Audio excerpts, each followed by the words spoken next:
laser tape away the Bay rapping big Latin, jab like Rick Hatton. This shit's cracking, I can listen to it all day. This stuff is good, they think we got it made. I can't help but think about it, the vain way we think of fame. It's all the same. Hey, wake up. That wasn't reality. This is right here. I'm sitting here with my buddy at the Ridge, Sam, and I'm not gonna try, but I know the ball of sprayers out there know what his last name is, but they probably never heard it pronounced. Probably not. Let's hear it. It's pronounced Avaiusini. Avaiusini. Sam Avaiusini. What's up, dude? Good to be here. Yeah. How are you doing? Good. We're at the Ridge. Sam and his wife came down a couple days ago, just road trip, just to come check the place out. Never been down here before. Get some warm weather skiing, right? They come from Seattle. Seattle obviously. temperatures are in effect right now, yeah, for sure. So the reason I just showed you the old clip from the Collegiate Nationals is because tomorrow I had to, actually today, right now, while you're watching this, I'm flying to Bennetts in Zachary, Louisiana for the Collegiate National Championships, and I'm going to do a FlowPoint episode on that event. It's going to be rad. If you're there, come say hi. Let's have some fun. Let's make some memories, and let's show people what water skiing is all about, specifically collegiate water skiing.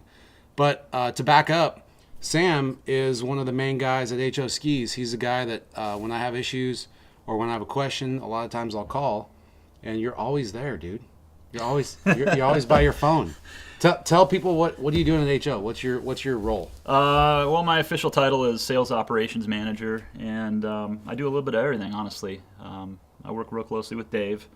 We talk about skis a lot. Yeah. He and I are the two main skiers in the office. Yeah. And we go to lunch all the time, and we talk about skis and what's the next thing going to be, and how do we get there. Yeah. So what is how long have you been at HO? I don't even know that. Coming on 4 years now. 4 years. Yeah. Okay. What's the best part of the job for you? The best part of the job for me is talking about skiing with customers and trying to find, the right fit for the skier. For their style. For their style of skiing, yeah. I talk to people oftentimes for 30, 40 minutes on the phone trying to get to, whatever the end point is, whether it's arriving at a ski choice or talking about ski setup, you name it. Or favorite handle color or whatever it is. What's the product you're most excited about right now in the new HO lineup? Since we're talking about that, it's got to be the Syndicate Omni. Yeah. Is that what you're on? I've been on that ski since May. I think I was on one of the first prototypes we cranked out. And what were you on before that? Before that, I was on the VTX, albeit for a short bit. One of the drawbacks to working at a ski company is you're on a lot of different skis. You're trying them. Yeah. Which sometimes can be unhealthy. Trying too many skis can be unhealthy. I think so. Yeah. But I'm getting used to it. I'm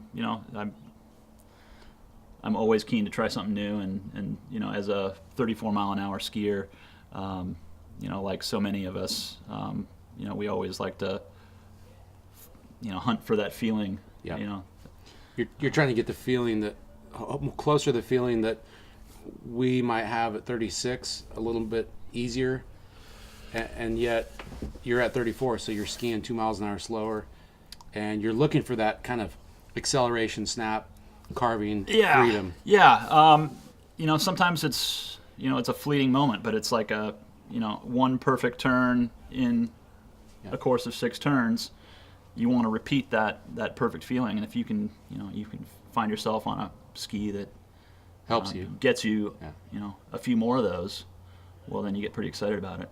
That's the FlowPoint, dude. That's the FlowPoint. It is. So what's one thing about the Omni that has you super stoked compared to the VTX or other skis you've ridden? Well, I think for me it's a consistency thing. Yeah. Like we just talked about, I've found that I don't ski as much as I'd like to, and when I do have the opportunity to get on the lake, I'm skiing more consistently than I have in quite a while. You know, on the previous skis that I've been on, you know, on my best day, I'm running 32. Yeah. I've run 32 more on this ski than I have ever. Oh, that's a good. Yeah. It's a good reason to like it. Yeah, it's a really good reason to like Yeah. it. I think people, once they have a chance to try it, are going to be pretty psyched on it. You know, if they're in that 34 mile an hour category, you know, 28, 32, 35 off. Yeah.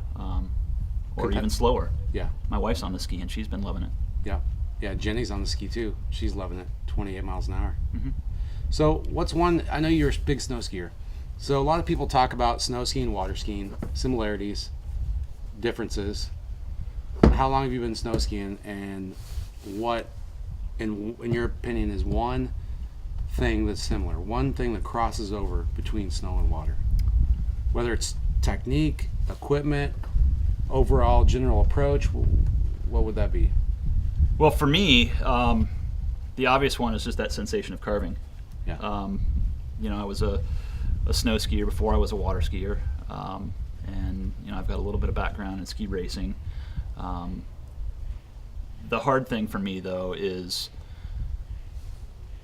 putting aside the parallels. They are two different sports. Yeah. We try to make comparisons. Yeah. Sliding sports. It's easy to make comparisons, but also they are different. It's a different medium. Yeah. You know, boats pulling you down the lake versus gravity pulling you down the slope. Yeah. Yeah. Wouldn't it be nice if you could climb to the top of the lake and ski down without anybody? Well, you didn't. Hey, I'm gonna take a pass. I don't need you right now. I don't need a driver. I don't need a spotter. I don't need anything. For me. That's kind of the one thing I wish we could do. I wish we could ski, just nothing else. No need for anything else. Just climb your ass to the top of that hill. Yep. And then slide down it. Backcountry water skiing. Backcountry water skiing. How do we do that? I don't know. Let's figure that out. Dude. Let's figure it out. Anyway, well, Sam is just passing through. Like I said, he's been here for a couple days, and we've been doing some skiing. And you ski here at the Ridge now, finally, after you've been hearing about it. Yeah, we've talked about it for a while. What do you think of this place, dude? What can we do to improve? Is the wind? Well, the wind has really picked up now. Yeah. You know, we probably ought to wait it out. Wait it out. Yeah. No, man. I mean, no, this is a pretty sweet spot. You know, I'd seen pictures of this place, and you know, I obviously knew you lived down here and kind of grew up here, and it's kind of cool to finally, you know, put an experience to the mental picture. Why do you water ski? What is it about water skiing? Why do you obsess about it like all of us do? Boy, you know, I got started water skiing pretty early, but not seriously until not that many years ago. Yeah. You know, we had friends with tournament ski boats, and occasionally we'd make it to a ski lake, and I got, you know, addicted to skiing buoys and how buoys. challenging it was. It was, you know, it's one of those things that, you know, we'll never master. Yeah. And that's a huge draw for me. It's like the world's hardest video game. That's a good analogy. Remember how deflating it was when you got to like the end of Super Mario Brothers? Did you ever play that? I never did. Oh man, and you like beat the game, and then you're like, oh, now what? What? This is it? That's it? I'm done? Yeah, Can't go anymore? There's no done with There's water no skiing. done. No, ever. There's always going to be a shorter rope. Yeah, that's a good thing. I think it's a good thing. Yeah. No, but I got started pretty late. I didn't start really skiing the course. I didn't make my first pass in the slalom course until 2008. Yeah. That's wow. That's less than 10 years ago. Yeah. Where do you ski now? I ski at a little lake called Broho. It's about an hour south of Seattle. I've been there once. Have you? Yeah. I think so. Yeah. Pretty neat little spot. About 15, 20 members. And, you know, we've got some improvements that we've done to the place over the past few years especially that have really kind of dialed things in. Yeah. Really wind protected. Ski's great. Usually we make it through the entire summer without having to worry about water levels. Yeah. Yeah, you guys don't have water issues up there too much. Not too many. I got a question. How many How many times a year do you free ski on Broho? Oh, I never free ski on Broho. Okay, tell me why. Well, it's it's just like this. It's actually skinnier than this lake. Did you hear that? He never free skis on Broho. But not to put you on the spot, but I mean, you're not an anomaly. I mean, how many of you guys free ski on your private ski lake? Yeah, that's what I thought. It's same as him. It's hard not to be heading down the course and see that entrance gate. It's hard to not chase buoys. Right. Is there value in not chasing buoys sometimes? Absolutely. I actually live on the south end of Lake Sammamish, Yeah. and I get out in the mornings before work, usually a couple days a week. Yeah. So you free ski, just not where the buoys are. That's right. Yeah. Yeah. Well, what if people don't have a Lake Sammamish to get up on and ski in the morning? Should they maybe take a free ski ride every once in a while on their ski lake? Yeah, I think so. Yeah. There's nothing Reset, wrong. kind of wake Nothing wrong with them, that, especially if you're trying, new skis, or you just want to kind of loosen up, kind of turn the brain off for a minute. Have you ever noticed how when you first free ski, like you haven't free skied for a month or 2 months, and those first couple turns, what happens? You're looking for a buoy, I think. Yeah. You're lost. Is this where the buoy would be? Yeah. But you also, usually people are popping wheelies and getting slack. You ever notice that? Yeah, maybe so. Yeah. Yeah. No buoy to tell you when to turn. I look at free skiing on open water as an opportunity to just, refine my technique. Yeah. Refine your movement. Refine my movement. I'm still skiing the same speed I would be, but it's also a little bit of a conditioning exercise too, right? You're skiing, 6 buoys on a course, 6 turns on a course, stopping and going again. and going again. Yeah. You can, ski till your arms fall off on open water, and I think especially it's helpful free skiing at shorter line lengths that you don't normally ski. Yeah. Just to get the feel of it. Just to get the feel of things before you try it out in the course. Yeah. That's my perspective anyway. Well, it's good you brought that up, because we used to, when I was a teenager trying to kind of learn short line skiing, like 39, say, we would shorten the rope, but I wouldn't try to get all the way outside the buoys. Mm-hmm. But I would ski the rhythm, so Right. I'd shadow the Right. buoys. And that was kind of a similar exercise where you'd feel the swing dynamic characteristics of a shorter rope length at your normal speed, and you'd be able to correlate that to the rhythm of the course, but you weren't asked to go all the way around the buoys and Right. get all the way out to full width. And I think that's a good thing too.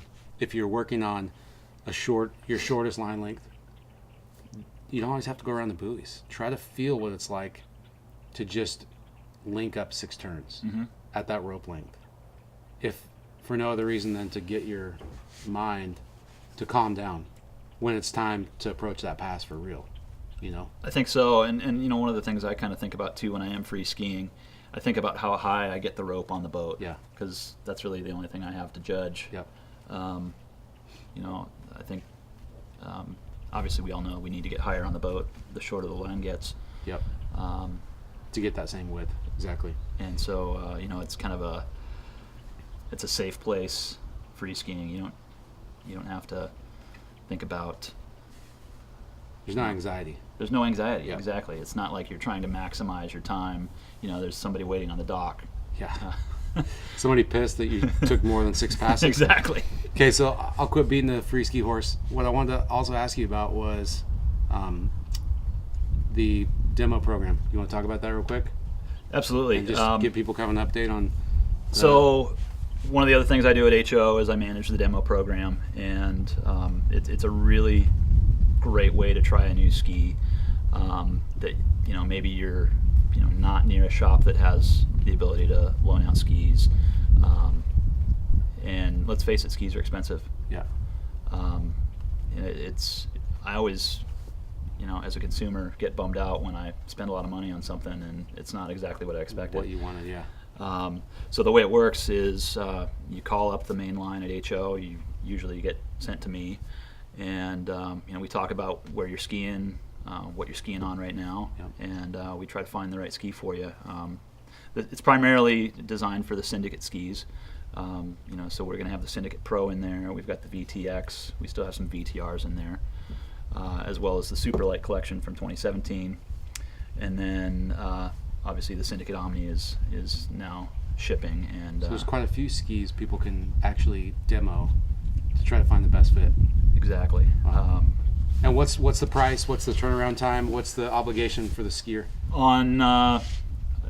So I can usually get a ski out the door same day if I hear from somebody by noon. But we give you 2 or 3 weeks to try the ski, and there's a deposit involved. For the Omni skis and the Super Lights, it's a $300 deposit plus $50. On the Syndicate Pro and the VTX, it's $500 plus $50. And that entire deposit plus a shipping charge gets credited to you if you decide you want to keep the ski.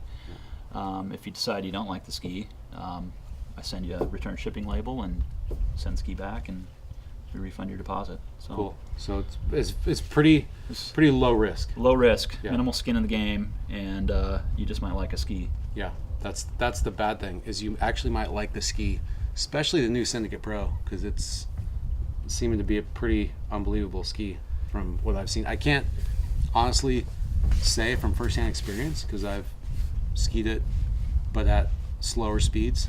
But I will say I've seen all of our team skiers ski incredibly well on that ski.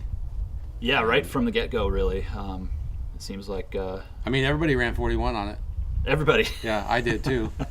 I mean, at 24 miles an hour, no, not really. But yeah, aside from that, phenomenal ski. I think we had a lot of success. And the one thing I'll say is, if you demo it, you might have to buy it because you're gonna love it.